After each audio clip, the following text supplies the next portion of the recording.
Oh, hey guys, welcome back. I just got one of these new books. I'm pretty sure you probably have heard about them. They're Would You Rather books. And they have things in them like, would you rather have Oreo cookies or a Milky Way candy bar? That's pretty easy. Pretty easy choice, right? Or would you rather have Oreo cookies with anchovy stuffing? Or Milky Way bars with toothpaste filling? Ugh, I don't know about that. Or how about, would you rather have Yoda as your hairstylist? Or Optimus Prime as your chauffeur? Which one? Which one? Optimus Prime would be cool driving me around, but hanging out with Yoda, getting hair tips from him, might be pretty cool. Tough choice. Tough choice. Okay. This one. I don't even know if there's a right choice or not. Would you rather brush your teeth with bug guts or brush your teeth with the world's hottest hot sauce? Oh, I don't know. Do you use one to get rid of the other one? Some tough choices.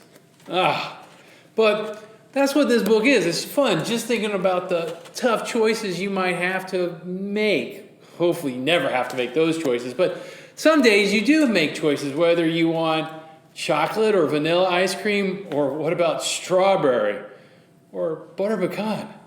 Oh man, tough choices.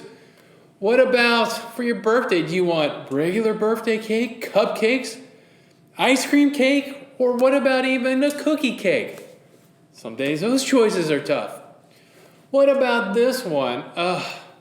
Do I do my homework when I get home?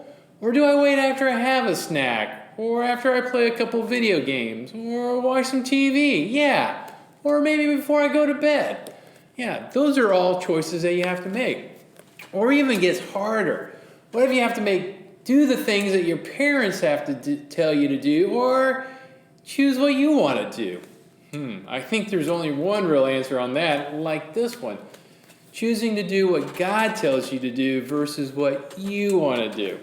Now, in today's story, you're going to hear about a guy named Gideon who had to make a choice, whether to do what God wanted him to do or to do what he wanted to do. Well, I'm going to read some more of these. You sit back and watch this video.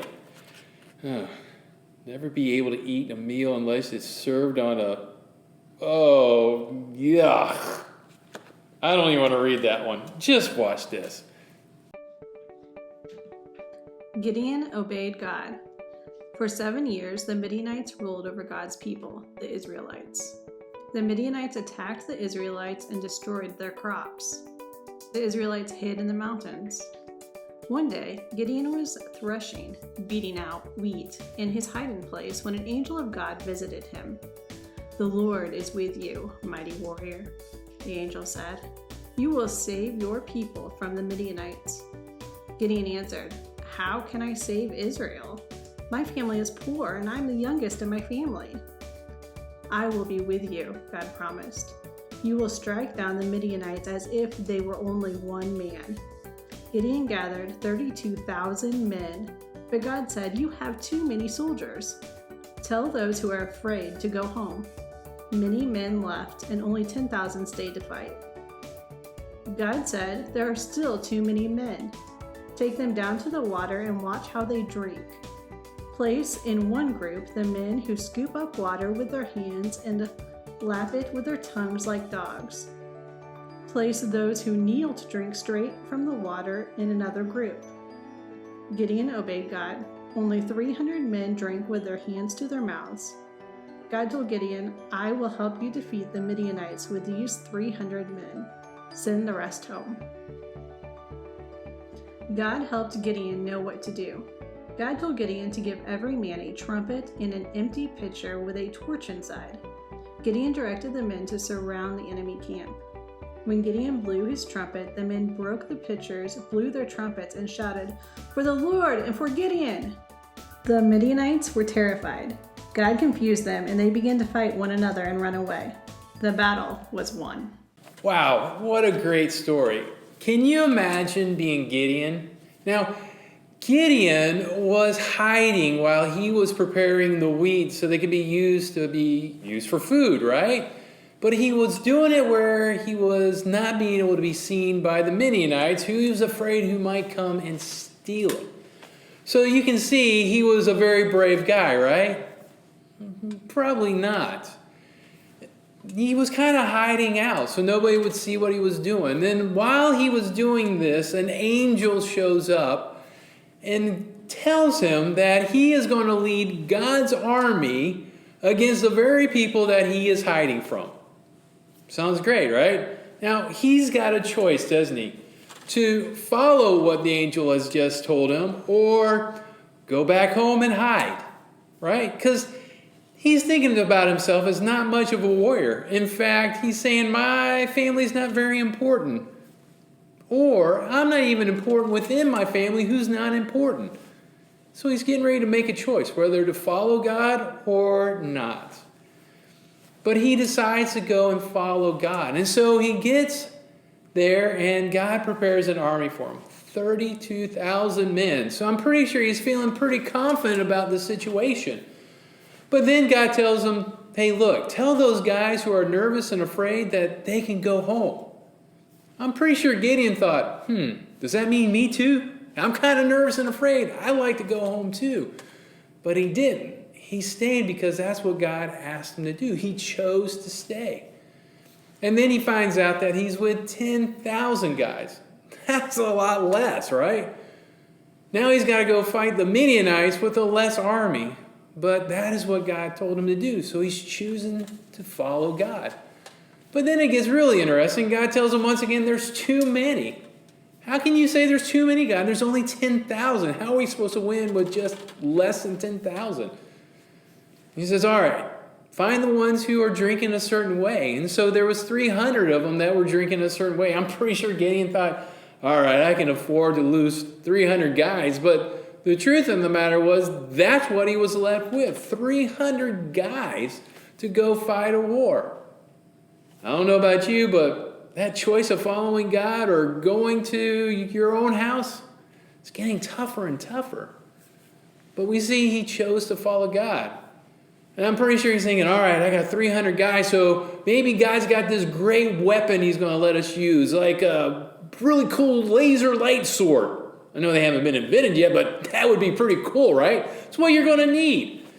Or a really good blaster. But hey, anyways, God had him do that. And so what does he have for his army to go with? Some trumpets and some torches.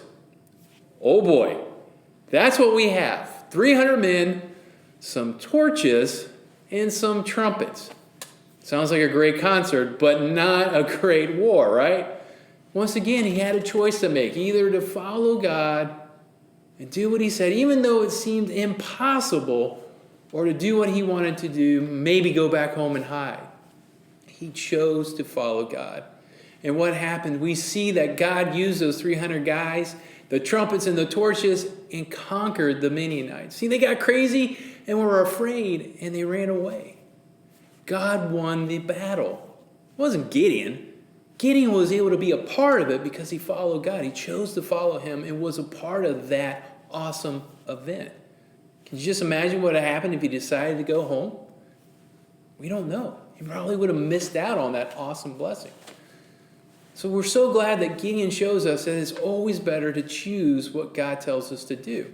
Now, what does that mean for you in your normal day life? Well, it's that. We should always choose what God tells us to do, even when it sounds weird or impossible. Now, does that mean everyday things? Yeah. Everyday things look like this too. That when we obey our parents, we're obeying God. So sometimes our parents ask us to do some weird things or things that we don't want to do, like our homework when we get home, or clean our room, or do the dishes, or things like that. Why? Why do we have to do it? Because what I want to do is probably much better than what my parents want to do, me to do. But we have to obey our parents. We have to choose to do that because when we choose to obey our parents, we choose to obey God. And a lot of times, my parents would always tell me, it's better to do things my way than your way. Meaning, it's better to do it the way my parents want me to do it than the way I want to do it. Because if I do it the way I want to do it, either something's going to get messed up or there's going to be consequences to pay. And you know what those consequences could be. So it's always better to choose to obey, whether it's our parents, and it's especially better when we obey our parents, our God. So think about it. So this week, this is what I wanted you to do. In order to obey God, do what he always says. Choose to do what God tells you to do, whether it's with your friends or at school or just in life in general with your family. It's always best to make the wise choice and do what God tells us to do. Pretty easy. Got it? I know you got it. All right, guys. Well, I will see you later. I'm going to look into my book. I got to figure out if there's something worse than brushing your teeth with bug guts. Whoa. What would you wash your mouth out with? I don't know. Eel juice? Blah. Anyways, hey, you guys have a great day. I'll see you later.